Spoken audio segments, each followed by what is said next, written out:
I've spent 1,207 hours on sales calls, closing anywhere between $3,000 to $8,000 deals. That's over 1,000 calls where I've heard every reason, every excuse, every smokescreen as to why people cannot invest in themselves. And here's what no one teaches you about sales calls. The skill that actually closes deals has nothing to do with what you're taught in coaching programs and containers. In fact, following that advice, I've actually lost over 100 prospects in closed deals. And today I'm breaking down 19 lessons that took me from 2-hour calls that went nowhere to closing $6,000 deals in the DMs. And lesson number 7 is the one that's going to save you from hearing about someone's dog's kidney operation instead of closing the deal.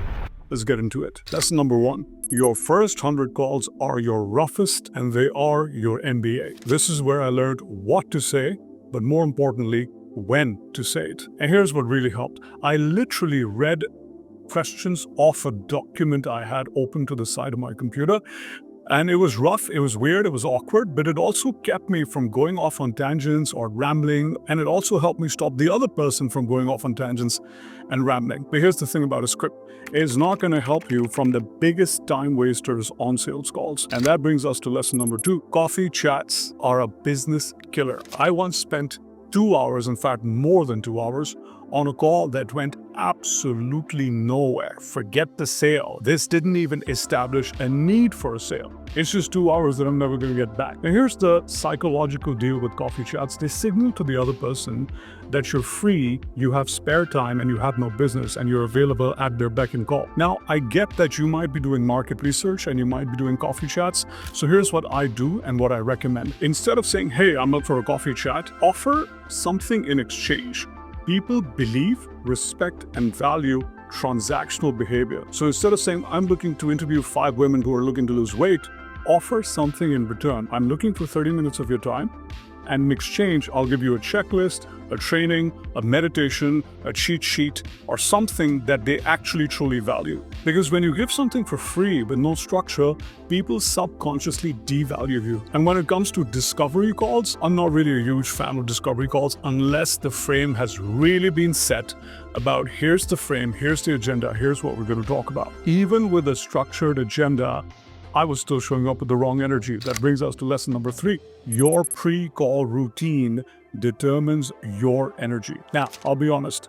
Nowadays, I don't really have a pre-call routine, but in the beginning, I stuck to it like glue because I was showing up with pick-me energy. I was showing up with the energy that I want to take something from the person sitting across me, and I had to get rid of that. And so I developed a pre-call routine that really helped me, and it's pretty simple. So 5 minutes before the call, I'd go over the questionnaire, whatever they'd filled out, and then I'd spend about 5 minutes in a mindfulness breathing practice that would ground me and remove my pick-me energy and remind me that I'm interviewing them as much as they're interviewing me. So it's a balance. Now, even with the right energy, some calls are just flat out bizarre, which brings us to the next lesson. And this one's pretty unexpected. I have never heard anyone talk about this except myself. And that is camera positioning determines everything, especially if you're lacking confidence in your offer, in the sale, in the prospect sitting across you. I once had a guy on a call who didn't want to buy, and he slowly edged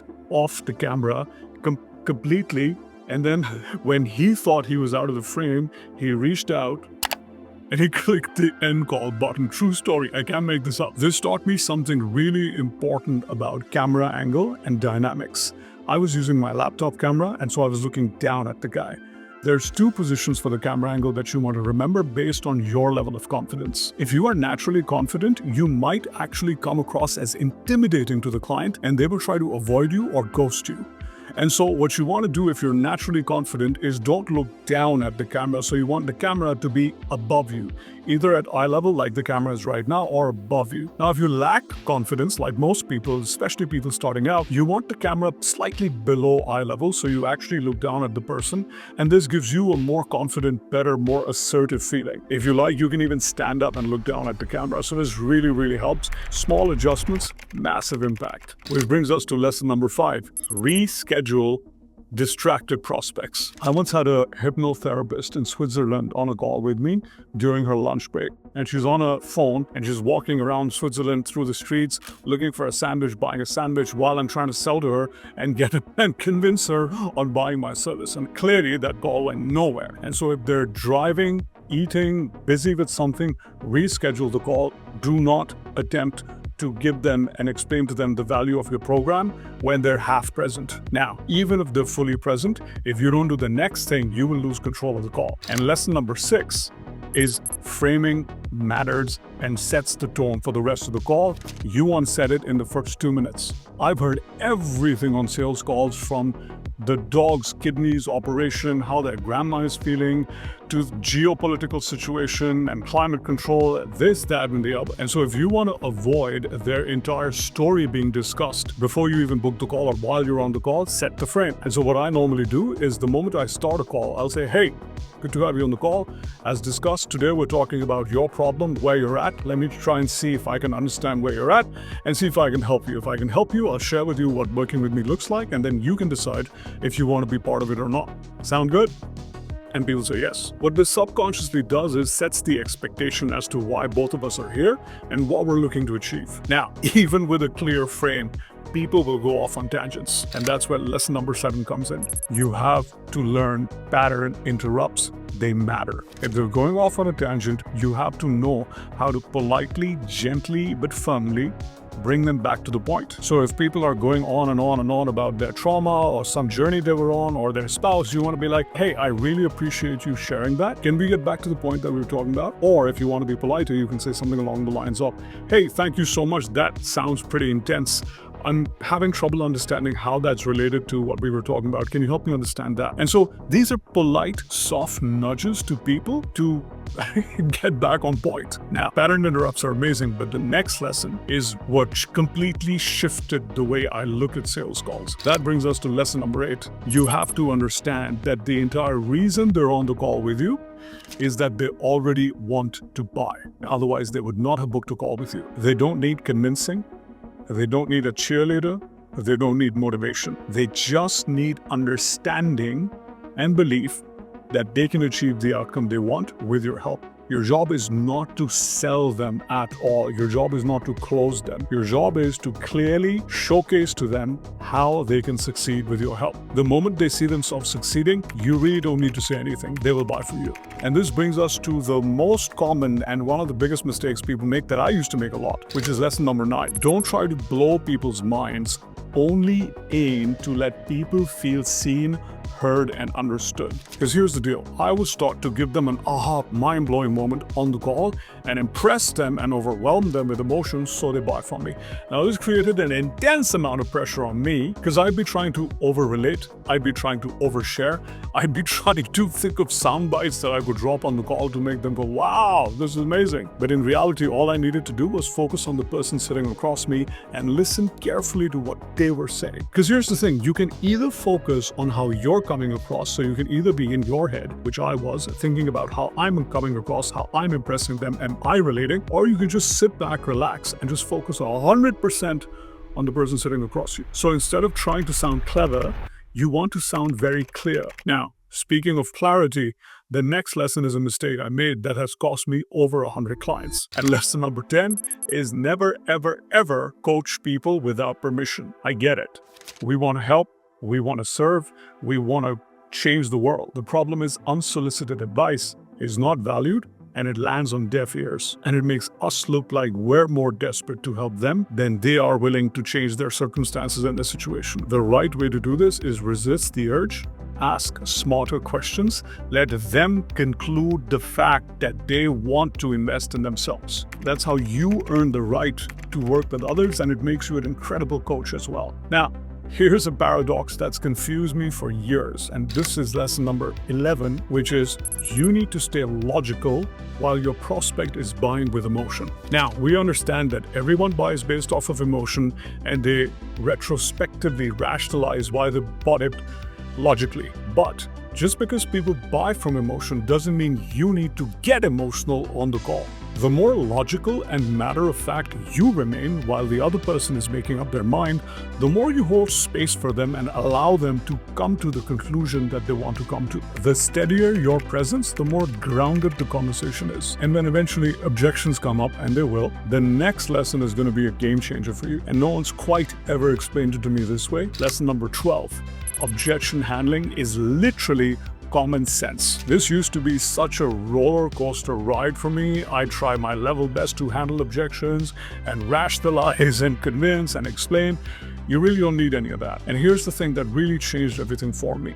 You really want to get them to a point where they have to decide if staying the same is better for them or investing is better for them. Now, obviously, these are my words, you can use your words, but at the end of the day, the crux of the matter is you want to get and empower your prospect to get to a position where they decide for themselves, hey, this is for me, or this is not for me, this is not the right time, this is not the right reason, this is not the right season that I'm in. And this is quite nuanced. You need some level of practice with this, and you need some level of being unattached to the sale to actually do this. Otherwise, we tend to be very subjective and we tend to intervene in people's own logical thoughts, whereas we should just sit back and let them decide. The thing that really helps me is understanding and phrasing questions so they understand where I'm coming from. So for example, a question that I would say is, hey, the cost of the program is $5,000. You know that you can make $10,000 a month. So the longer you delay joining the program, you're basically losing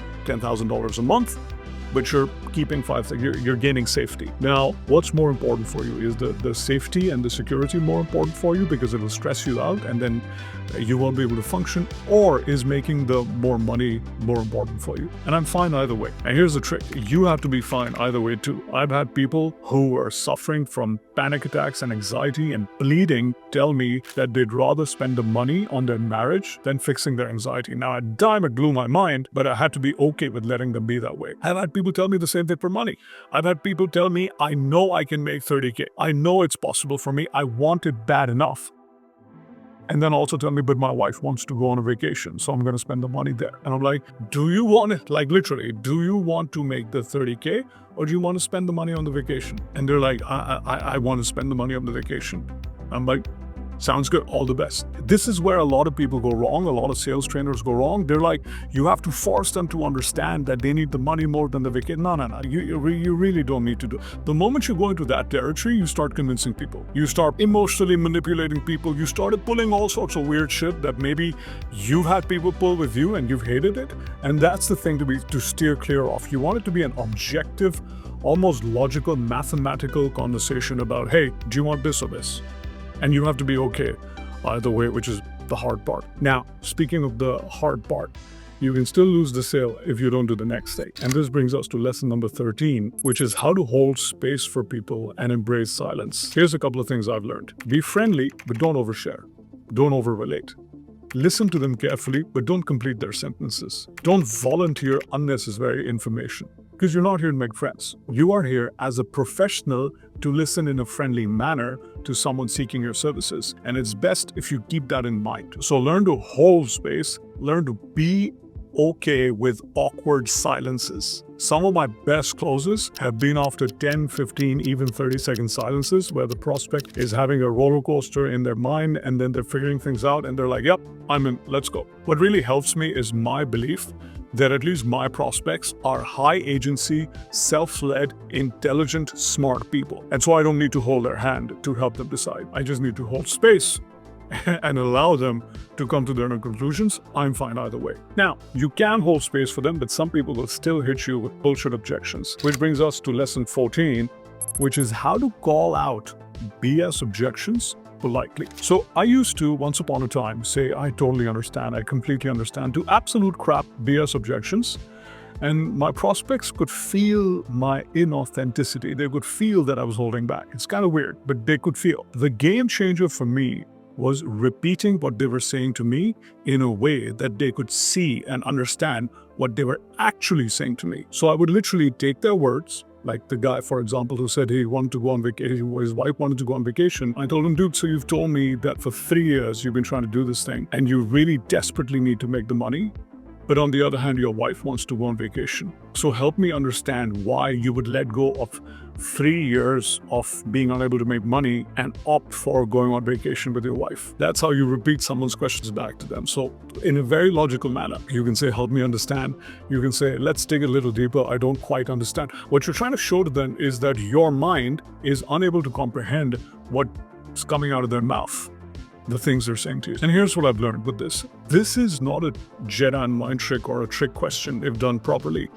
And people really value this if you do it the right way. If you do it from an authentic place, if you do it from a place of, I really don't understand, can you help me understand? People will really value. I've had people tell me that, man, thank you for putting it that way. I just wasn't looking at things clearly, and they sign on with me. Now, speaking of signing on, let's get to the next lesson. Lesson 15 is you want to be guiding decisions, not pushing sales. You want to aim to guide them to making the decision for themselves. You don't want to aim to push them to buy from you at any cost. Again, this one has nuance too. Your job is quite literally only to help them gain clarity, to guide themselves to a decision. It is not by hook or by crook to get them to buy from you. Now I'll tell you what, you become extremely magnetic when you're unattached and you don't care about the sale, but you do care about helping the person come to a conclusion, a definitive yes or no, black or white conclusion about their life and the problem they're having in their life. And you've got to be absolutely okay with either answer, because desperation repels and clarity really attracts. This brings us to the next problem. As a fixer, at least for me, I really wanted to fix things. I really wanted to help people. And so lesson number 16 is it's okay to say no. And this one's deep. I wanted to help people who didn't want to help themselves. I wanted to help people who weren't ready to help themselves. And it's absolutely okay to tell a person, hey, I don't think we're a good fit. I don't think this is the right time. I don't think I'm the person you're looking for. I don't think you would do well working with me. All of these answers are absolutely fine, because the last thing you want is an overly entitled client, a drama queen, a slacker who doesn't put in the work, ruins your community and your results. And for me, I learned this the hard way by working with a couple of wrong people. I hope you don't. That's why I'm making this video. You want to protect your energy at all costs. You want to protect your results at all costs. So learn to be very good at saying no to the wrong fits. And here's the truth that nobody really shares with you, but this is what closes sales. And this is the next lesson, lesson number 17, that trust will beat tactics every single time. I've gone from 2.5 hour long calls that went absolutely nowhere to closing $6,000 deals just in the DMs. And this is not because I'm like a marketing genius or something. It's based on the fact that I'm not really looking to be liked. The fastest way that you can get someone to trust you is to signal to them that you would rather be honest than be liked. And it's kind of weird, because the more I worked on myself, my ability to be okay with who I am and like myself the way I am, the more I've become a magnet in attracting people who are very similar to me. So they kind of say your vibe attracts your tribe. I definitely believe in you attract not who you want, but who you are. But a lot of this stuff is linked to just not wanting desperately to be validated by the prospect, not being a people pleaser, not coming from that pick-me energy. It's one of those things like a vibe that cannot be faked with photo shoots and jewelry and wearing suits and, doing all the surface level shit that people tell you to do so other people take you seriously. Other people will take you seriously the moment you take yourself seriously and you're like, I'm here, I'm okay, I don't need you to buy from me, but I'd love if I would serve you. And that's it. Lesson number 18. And that is, you have to, I know it sucks, you have to watch your call replays. Now, I hated watching my call replays and I avoided them like the plague until I absolutely had to. I had a couple of moments where I was like, oh crap, I shouldn't have said this. And I was like, let me go watch the replay to make sure I don't keep saying what I said or keep doing what I did or not do what I should have done. So here's the pro tip. Don't study the transcript of your call. Don't put the transcript of your call in AI to tell you what you did wrong. Instead, watch the video, body language, tonality, expressions, eye movement, These are the things that really matter. I once remember reviewing a call for a prospect where she said, yeah, I said all the right things. There's nothing wrong. Why didn't this person buy from me? And when I looked at the call, first of all, camera positioning was off. Her camera was looking down at her, and the prospect's camera was looking up at her, and the prospect was looking down at her, and she was looking like this. But then she was so insecure about the way she looked, and the prospect was so secure about the way they looked. I think it was a business program that she was selling or some kind of social media thing, that the reason she lost the sale is not because she said the wrong things. It's because the prospect simply couldn't see themselves working with someone like her because she seemed inferior and she seemed visually aware that she was inferior. And so obviously I gave her a lot of advice on how to sit, how to stop constantly drinking water because she was nervous, and all these tiny things. They matter. And you can only see them when you look at a call, not listen to a call, not tell AI to review the transcription for you. It's one of those sucky things that needs to be done so you understand how you physically and phonetically come across to other people. And finally, the lesson that ties everything together. Lesson number 19. You have to screw up. I've lost sales because I was too nervous. I've also lost sales because I was too aggressive. I've lost sales because I was completing people's sentences. I've also lost sales because I didn't say the right thing at the right time. Come to terms with the fact that you're going to fail. In fact, with some of my clients who are fresh and they're starting out, I tell them you need to just get on 10 calls. I'm not asking you to close them. I'm not asking you to get a sale. I'm asking you to get on 10 calls so we can knock the fear of being across someone on a camera with the intention of selling to them out of your system, because that's what's holding you back right now. And unfortunately, no video, no script will do this for you, including this video. You're a different person after your first 50 calls. You're a different person after your first 100. You're a completely different person after 500. You have to put in the reps. And so there you have it. 19 lessons from 1,207 calls in my career. From learning to set the frame right away in the first 2 minutes, to holding space for someone during awkward silences, to understanding that trust will beat tactics every single time. If you've been struggling on sales calls, whether you're losing great prospects or you're attracting the wrong prospects and unable to close them, these 19 lessons will save you hundreds of hours and thousands of dollars, if not hundreds of thousands of dollars of lost sales. Remember, you're not trying to convince someone to buy from you. You're guiding people who already want your offer to make the right decision for themselves. And if you want help implementing these in your own sales process, or if you want to track pre-sold clients who buy from you in the DMs like they buy from me, watch the video linked in the description, and let's see if we're a good fit to work together. With that said, I'm out here. I'll see you in the next one. Take care. Bye-bye.